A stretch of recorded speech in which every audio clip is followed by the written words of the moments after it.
सती अनुसुईया महर्षि अत्रि की पत्नी थी, जो अपने पतिव्रता धर्म के कारण सुविख्यात थी।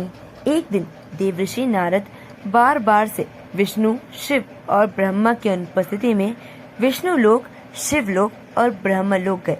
वहां उन्होंने लक्ष्मी, पार्वती और सावित्री के सामने अनुसुईया के पतिव्रता धर्म की वृद्धि की प्रशंसा की और कहा कि समस्त सृष्टि में उनका उत्थान कर कोई पतिव्रता नहीं बन सकता। नारद जी की बातें सुनकर तीनों देवियां देखने लगी कि आखिरकार अनुसुईया के पति धर्म में ऐसी क्या बात है। नारद जी के वहां से चले जाने के बाद सावित्री, लक्ष्मी और पार्वती एक स्थान पर इकट्ठा हुई और अनुसुईया के पतिव्रत धर्म को खंडित उद्घाटित के बारे में विचार करने लगी। उन्होंने कहा कि हम अपने शिष्यों को अनुसुईया का पतिव्रत धर्म खंडित कराएंगे। ब्रह्मा, विष्णु और शिव जब अपने अपने स्थान पर पहुंचे तो त्रिदेवियों ने अपनी अनुसुईया के पतिव्रत धर्म खंडित स्थापना की जिद की। बहुत सारी बातें बताई कि ये पाप हमसे मत करवाओ, लेकिन त्रिदेवियों ने अपने आगे किसी की न चलने दी। त्रिदेव ने अत्रि ऋषि के आश्रम में साधु वेश धारण किया। उस समय अनुसुईया आश्रम में भ्रमण कर रही थी। साधुओं ने 3 अतिथियों को द्वार पर देखकर अनुसुईया से भोजन ग्रहण कराने को आग्रह किया। तीनों साधुओं ने कहा कि हम आपका ये भोजन ग्रहण करेंगे, लेकिन एक शर्त पर कि आप हमसे निर्वस्त्र भोजन कराओगी।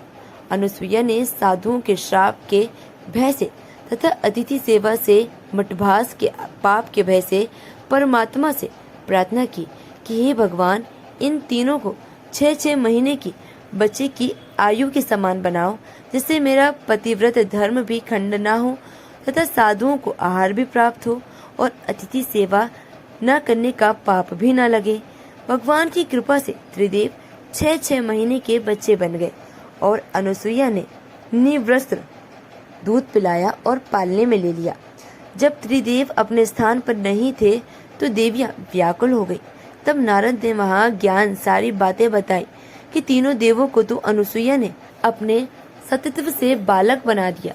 ये सुनकर त्रिदेवियों ने अत्रि ऋषि के आश्रम में प्रवेश कर माता अनुसुईया से माफी की और कहा कि आप हमें माफ कर दे।